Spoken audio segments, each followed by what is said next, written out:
Welcome back to talkSPORT Cricket. Jarrod Kimber here. I have with me Vish and Lizzie, and we're going to talk about the state of Bazball. Bazballomics? I don't know. Bazball 2.0. Are we on 3.0? Where are we? I think we're on Bazball Classic now. Oh, okay, yeah. Will like, you add the sugar back in? Yes, yeah. And I think for the Ashes, it's going to be Tab for a bit. Do you remember Tab? Yeah. Has Bazball worked, Lizzie? Has it worked? Well, you mean in this test or ever? Ever. Well, it certainly did to start with for the first couple of years. I mean, let's be honest, it was a bit turgid watching England, wasn't it? I mean, you said turgid, it was just bad. It was bad. Yeah, it was bad. Yeah, I was trying to be polite, but it certainly did its job.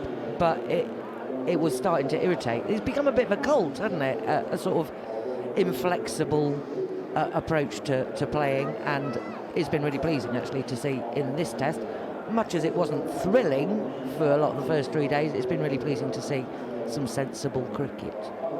On the Times, do you get questions, comments from the readers? How did they take Bazball originally, and how are they taking it now? Well, I think in that New Zealand series, when the first summer of Bazball, everyone was like amazed by it, and this is incredible, and glued to the screen. And then it moved into, are they brainless? What's wrong with them? Why aren't they thinking? Are they determined that they're going to reinvent the entire sport? And that's a bit arrogant. What about Cricinfo? Because very different readership groups, right? Like, I would assume they would have been excited with the nerdishness of Bazball to begin with, that they were trying something new. But also Cricinfo fans quite often hate cricket. Yeah, well, in a passionate way. Yeah, in a very, very passionate. Some of the Cricinfo you and I are allowed to say that. Yeah. No one else is allowed. Some of the Cricinfo writers hate cricket. So I think the thing I've gauged from, I suppose, our platform, as it were, was that England fans have loved it, and as England were getting better during that early period, and even the last year actually, from that India series, for example, winning in New Zealand at the end of last year, other fans have hated it. And I think that's about right. That's kind of the natural place for English cricket to be. When English cricket is going well, people hate English cricket even more. So, I think what I do find interesting is the way that other people's takes on Bazball. And I think it's really interesting, for example, that when you look at the bowling side of Bazball, and you can actually get into the weeds of it, and, it's not just about, say, Shoaib Bashir just bowling constantly, going at fours and still taking wickets. It's little things like last night with Jofra Archer wanting to put a fielder out, Ben Stokes saying no, not running in and allowing two quite deep and getting told off by Ben Stokes. And then this morning, Archer bowling as he did and fielding as he did, where I've never seen Jofra Archer dive in the field before. Have you? I remember when he was very young, he would do it. Yeah, but I mean that's kind of the point. You could almost understand why he'd be reticent to do that. But in this team, you do have to commit. And while sometimes that is, in some people's eyes, going a bit over the top with a bat, it is just chasing the ball to the field and diving and putting a shift in. And he's probably the I suppose the most apparent version of that, because this is all new to him. Obviously he's played like 40 odd games since his last test for England. But this is the first time he's been in this environment, and he's being told, you've got to do a bit more, actually. Lizzie, it's smarter, Bazball, and we see it in this test match where they turned it off at times, especially with the bat, than it was before. And one of the, as you said, the Times readers were like, why don't they just play smarter? It is hard because they're trying to play this incredibly aggressive style, and they're trying to change the way they think about cricket, change their DNA. But sometimes we are all sitting there just going, you probably didn't need to do that. Yeah, and I think we saw with Brooks' shot, didn't we, that sometimes, it's entertaining, but that's just brainless. And that's irritating because this is a really talented England team who don't actually need to now prove, they don't actually need to prove now that they're really good batsmen. They don't need to prove that they're entertaining. They don't need to prove that they can be aggressive. We already know that, and all of the selections are based around that. So it's actually going to get them more kind of supporter points, I think, if you can see that they're flexible and they're adaptable. It's also going to give them much more chance in future series. I mean, I don't know about the Ashes, but next year when they against Pakistan, it's going to be different. It's going to be different when we go to Old Trafford in the next match. That's different. There are different conditions. There are different things to take into account. And actually, it is quite pleasing that they're not just. It got a, I don't know. It got a bit colty, didn't it? It got very a bit Kool-Aid. colty, yeah. Yeah, but it's also little things. Some of these actually predate Bazball, but basically, if you telling the opposition how you're going to play beforehand, they can come up with a pretty obvious plan. Whereas if you're more adaptable, that becomes a little bit trickier. But also for a long period now, the England team has been telling everyone exactly who's going to be picked in each game beforehand, right? Yeah, they do that, but that's all part of what they're trying to. They're trying to make everyone more comfortable. And you know your point there about people saying they should play smarter. To play smart cricket, you have to be really good. You have to be better than, say, averaging 35, 34, 31. They have an opening batter who averages 31, who scored 189 in an Ashes test, who was top scorer in that series, top scorer in India. They have a number 3 who's not a number 3, who averages 35. And I appreciate 42 or something since he's batted at number 3. But some of that is Ireland and Zimbabwe. Yeah, sure. Who then scored 196 in Hyderabad, yeah. And so there is an element of like trying to make them feel comfortable so that they can basically squeeze as much out of their talent as possible. And that fundamentally comes from a position of knowing that they're not great players. Yeah. And that you need to concoct all this thing around them. You need to make training optional and see who turns up to training, and more often than not, everyone does. You need to be like, you know what, 2 days out from the game, I don't care what the press are writing saying that, oh, you're under pressure. You're playing this game, and you're going to play the next game, and you're going to play the game after that. And if that's what it takes, that's what it takes. Obviously, the issue comes when they're overlooking certain players that you feel could do a better job. But with the players they actually have, with the players that are in that dressing room, they're just doing right by them, really. It's quite. I mean, you're right. Like the numbers they don't look great players. Crawley is, a concern. But then the eggs are in the Crawley basket. That's that. Well, there's no point keeping saying should drop him because they're not going to. He's there for the Ashes. Pope, as you say, shaky. But I don't know. As a group, they're quite intimidating, aren't they? A sort of. I don't know if you. It's a cheerleader syndrome, isn't it? You know, when you look at a bunch of cheerleaders and go, well, they're all terribly attractive, and then there's a real intimidation that comes with England in just based on those chases, and it's a kind of not knowing what they might be capable of, being capable of something incredible, but also something equally awful, and that's entertaining, that's brilliant, but I guess for the opposition, that's confusing. Yeah, there was a period in the previous test when Jamie Smith comes out, hits that incredible 100, and Brook ticks over in his slipstream also with a big 100. And I think it was at the session break, maybe the tea break, where I looked at the score. I was like, oh God, yeah, England are 300 behind. But it was not just the way they were playing, but also just the way Shubman Gill was then captaining, the fields India were setting. And obviously, funnily enough, you fast forward a couple of days, England are hoisted by their own petard, where Jamie Smith, I think you spoke about this in your debrief at the end of the test, about how, look, we love the 360s, but the fourth one, you were never going to make that, were you? Like, that is the rough with the smooth of this. But I suppose, yeah, exactly what Lizzie says, it's just that degree of confusion that, England all actually fell foul of themselves in their third innings here, but more often than not, they're able to put on other people. The thing is that I think there's still an element of them disrupting everyone, but they're not as confused as they were before. Like, teams do understand that. We've been talking about this in the inside. They do kind of wait for England to make mistakes. And England will make mistakes, but then England sometimes bring the game back because they keep swinging, right? You almost have to kill them off as a cricket team. Yeah, you absolutely do. And I think we've seen today, haven't we, just quite how important Stokes is in terms of what he can inspire. There was no way they were prizing the ball out of his hand. The other day when Tim Southey was sent down, poor old Tim Southey was sent down to tell him to stop bowling. I don't know why Baz didn't do it himself, but scary. But you can just see just how important Ben Stokes is. As a captain, almost more important than any other captain in world cricket in terms of what he can do to inspire a group of players who may not be as good as a group of other players. But whilst he's there with ball in hand, he just doesn't know when he's beaten, does he, that man? Yeah, you said you got to kill them off. I just had real Mike Myers, Halloween. You have to make sure. Don't just leave them on the floor. You have to make sure. It didn't really work in that movie because he kept coming back for other movies. Yeah. There were 12 of them in the end, I think.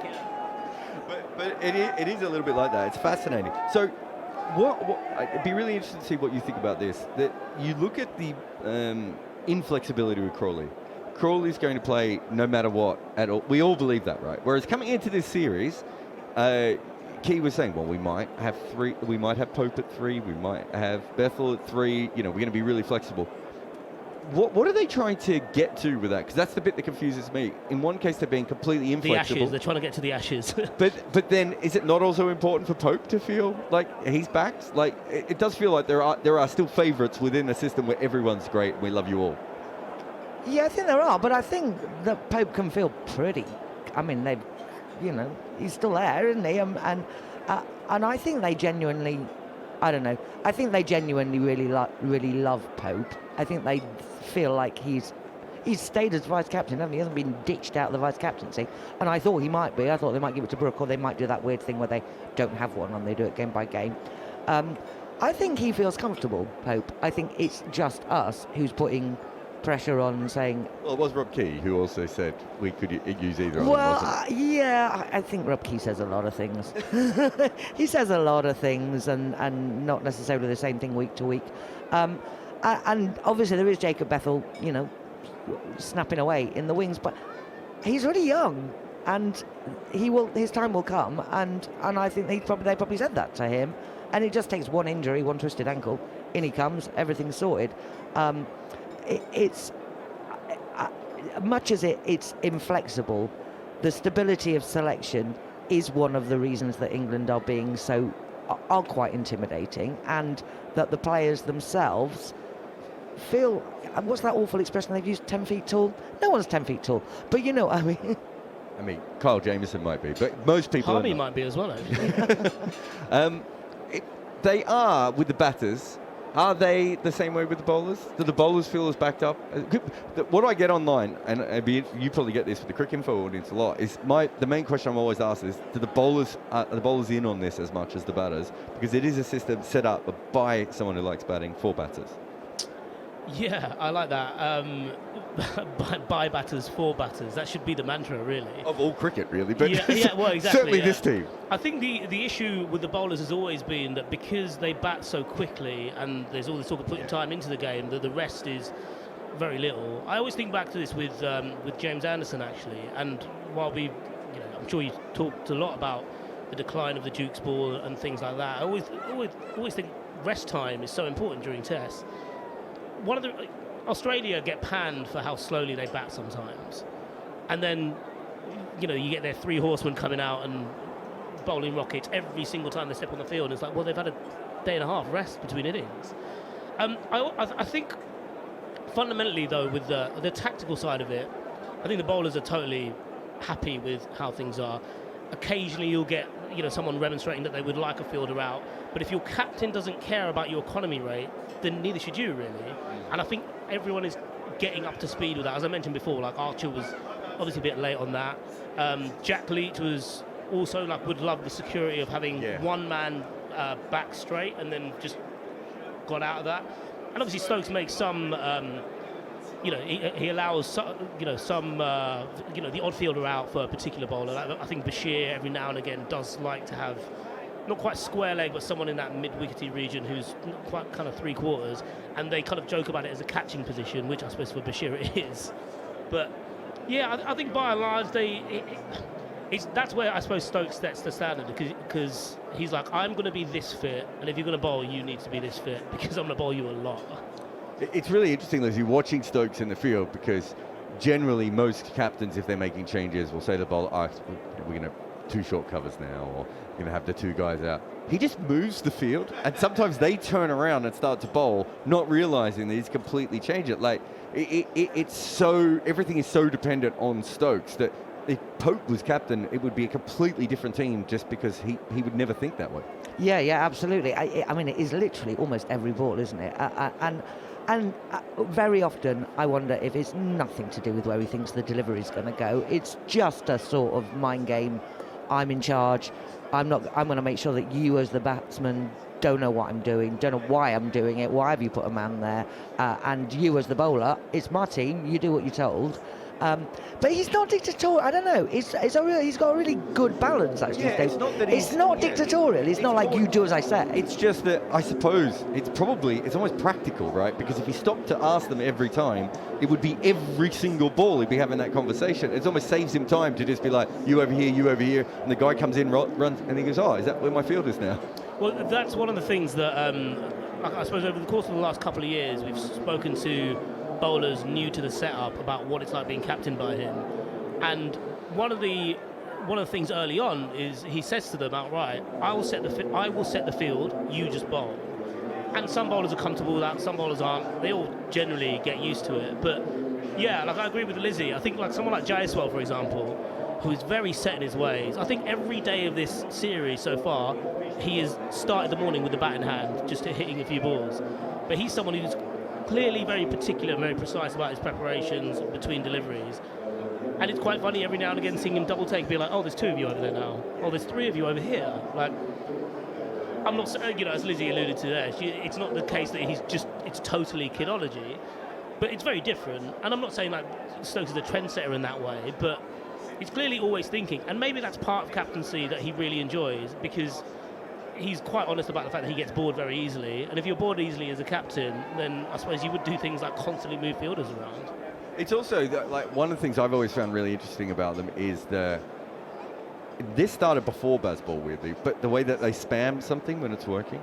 So, like, if Joe Root starts bowling fast, he just bowls faster and faster and faster until it works. And you see that with what they do now. It's like, okay, so full balls worked last night, so we're just going to bowl full balls now, right? Now we're going to try and hit the knee roll, and now we're going to bowl bouncers. They really, and because, as you said, Stokes does get bored, right? You see this element of like, okay, 40 minutes of this, 40 minutes of that, 2 minutes of this, 2 minutes of that, but they're just going through, and then they will fully commit to the bit, and then they're bored of it, and they go to the next one.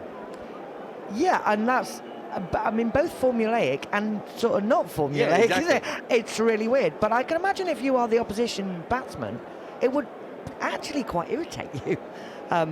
That you there's a great big playbook, and you don't know which bit they're picking out of, or indeed why they're picking out of it, and why now. And that's gonna start you thinking as a batsman. And probably the worst thing you can do as a batsman is overthink what the opposition are doing with their field.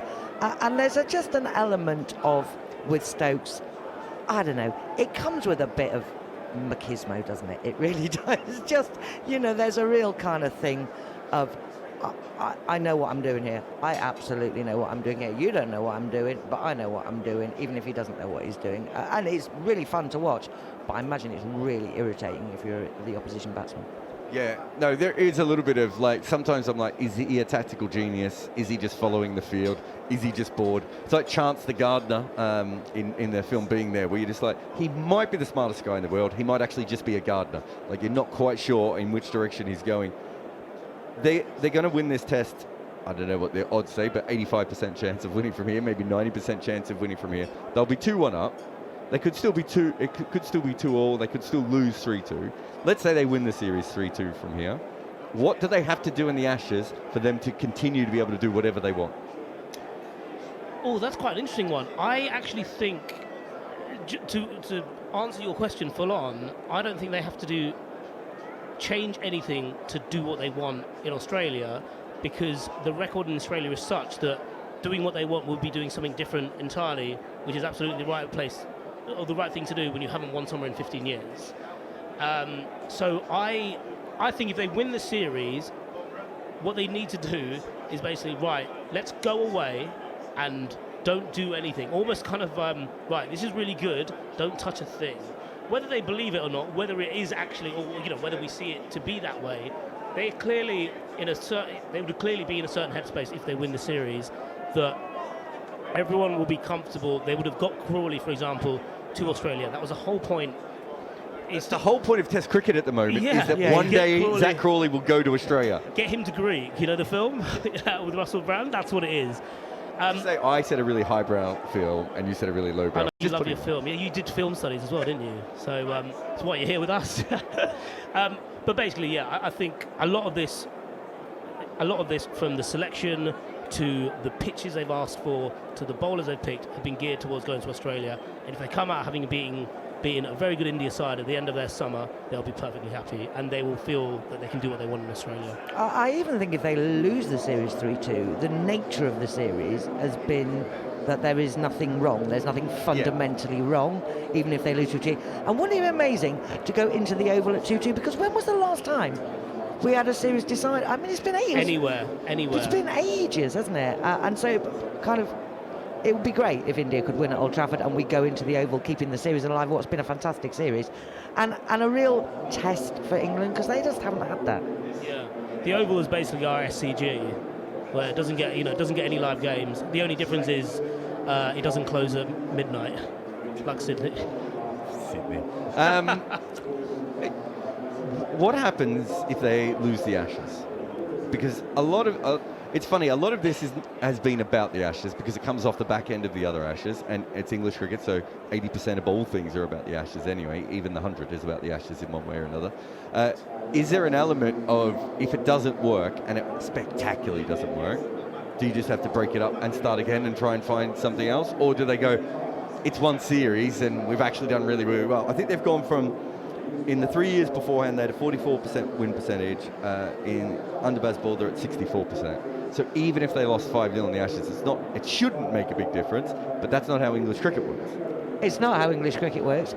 I do think that what will happen, possibly, is there'll be a change of personnel, but not a change of philosophy. I don't think we're going back to, Alistair Cook style, an Alistair Cook England team, even if Stokes stops being captain. He looks pretty fit. He does look really fit, and, farming's good for him. But do you know what I mean? I don't think we're going back to old school English dull traditional cricket, even if we have a change of personnel, even if it spells the end of Ben Stokes, Brendon McCullum, Rob Key goes back to the commentary box. Whoever comes next, I think, will continue what we've got. I mean, it's going to be fascinating, the Ashes, because the trouble is we appear to be all going in with slightly high expectations, and we've been there before, haven't we?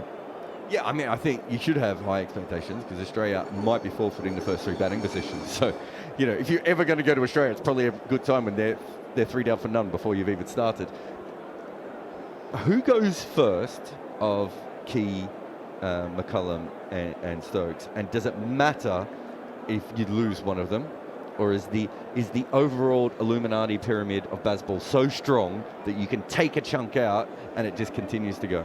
So you're asking who I think is the likeliest, the first to go? Yeah, of those 3. Oh, McCullum, yeah, okay. I think so. If McCullum goes, then can they continue to... Can you Bazball without Baz? You can, because Bazball is really like a concoction of Rob Key's idea that we worry too much about nicking off in this country. Not literally, but that's it. You see it on the tube every day. You see people going in just so worried about nicking off. But that was kind of his framing early on. We always worry about the negative too much. Why don't we think about the upside? And in Stokes, you've got a talismanic leader who, as I suppose the discussion is centred around the idea that when he's out in front, you want to follow him. And McCullum is someone who, not someone unlike Trevor Bayliss, who was like, you know what, Owen Morgan, I think you've got this. I might just kind of hang around from the sides and occasionally interject when something needs to be said. For example, there was the Trent Bridge test in the first summer where Ben Foakes goes up to him and asks, if we lose another wicket, are we going for this? And then he gathers the whole team together and says, look, we are going for this. What is the point in drawing this game? Like, absolutely none. So he's brilliant in that way. And I suppose that would be, how McCullum has done the job would be the template for the next person, whoever that may be. What might be more interesting is if England win the Ashes, does Ben go out on a high? This is Stokes is a man who needs a challenge. He needs a mountain to climb. He needs a mountain to climb, and maybe in his body with the best one in the world, it's not going on forever, is it? And so what might be more interesting is you win the Ashes. Is that when he decides that now is time to kind of hand on to the next generation? What if they lose the Ashes? Is there still a mountain to climb afterwards? Because the mountains... Well, the mountain's a long way away then. That's what I'm saying. It's a distance off. Then it's the 27 Ashes at home, isn't it? But at some point... We're already talking about that Ashes. Wow. I mean, at some point... I've actually written a piece on that. No. At some point, his body is going to pack up, isn't it? He just isn't going to be able to keep doing it. And then I don't know. Does the house of cards crumble? Do they all go? I mean, that's the thing. But it's all well and good to be. When the white ball thing finished, I had Matt Roller on my podcast to talk about the book, and he's just like, and I said, "Are you sure they're going to be able to keep doing this? Because I'm looking at what's coming through, and they don't look the same quality of players. I understand that they've got this great template." And he's like, "No, it's a machine now." And we saw that machine explode in white ball cricket, so much so that I think, Roller and Wigmore have actually started refunding people for their books, right? It really didn't go the way that we all thought it was going to go. It's all well and good to be okay, so we take Baz out of this and you find another. There aren't that many Bazes. There aren't any other Ben Stokes, and there probably aren't that many Rob Keys out there. So to find that triumvirate is actually part of the special nature that they've had there. Well, I mean, but the example of the white ball. You can't just keep hiring people from New Zealand, mate. But you absolutely can, and they will. But the fact that you mentioned the white ball thing there is they realised that they lost too much too quickly. It's funny you say that there aren't many Bazes. Probably on reputation and just stature in the game, yes. But also a lot of coaching now is what Baz does, isn't it? It is, but I think Brendon McCullum has a special reverence within this country where he can kind of get away with anything. I'm not sure that is quite the case of these other. I don't think Dan Vittori has I don't think, with his fashion sense, he's going to be able to just, swan around and have the same gravity that McCullum does. There is a difference in masculinity and reputation. I know, but there's various ludicrous scenarios now where, who knows, Kumar Sangakkara could be the next England head coach. They're kind of swimming in those waters now in terms of what. It's suddenly become being a test coach has become an attractive job. Obviously, the ECP pay a lot of money for their coaches, but the fact that they got McCullum in the first place was a huge coup. The fact that he then got an upgrade, not just to combine the red and white ball roles, but also get an extension to that deal, is going to be attractive to a lot of people. Bear in mind, there was a situation where they were interviewing Gary Kirsten, God knows who else, and now they're just right. Yeah, he's pretty cool. I like how he looks in his glasses. Come on down. It has changed a lot, hasn't it, Lizzie? It's sort of, I suppose Ravi Shastri played a big role in this as well. Of when he came in, we were all wait, what? And now it's opened up a little bit to which, if you have a good reputation and and the team is looking for someone, as Vish said, it's not like people are out there. Baz isn't out there going, I don't know if you're holding the bat the right way, is he? He's saying, would you like more champagne and cigars? Yeah, no, I mean, he's just not a cones and bibs man, but how many of them are? Cones and bibs man. Cones and bibs man. I'd like a T-shirt with that on it. I think I am a cones and bibs man. How many of them are cones and bibs? I sort of think if you've got to test level, you shouldn't need a cones and bibs man, really, should you? My view is that Key, McCullum and Stokes come as a three, and you get all three or you get none. Yeah, I wonder where that will go in the future. How far... we talk about Bazball with brains. How much further can that kind of be pushed, do you think? Now that other teams have started to use Bazball and everything else, is there an element now tactically of England cannot continue to play the same way they were anyway, because everyone's we understand this a little bit better? I mean, you only upgrade that with the players, don't you? You only get players who are equally attuned at doing both. I think the disappointing thing with Harry Brooks' dismissal yesterday is that he has so many options, he used the wrong one. And we've seen him use the right one for a longer period of time. But he's someone who's perfectly capable of doing the route coasting role. And then you look beyond that, maybe Jamie Smith has that in him. But then, even as I'm saying that, it's look, if everyone's the best player in the world, if you've got the best players in positions 1 to 7, you're going to be fine. If you have the best players from 1 to 7, you probably don't need the funkiest strategy of all time. Lizzie, how much longer do you think England will play the way they are before it just starts to naturally evolve into something different? Well, I think we're already seeing it, aren't we? But, I mean, the way the schedule is, and it deeply infuriates me, we finish at the end of July, and then we don't find out again until November, do we? In totally different conditions. And then, after the Ashes, and there's another 6 months.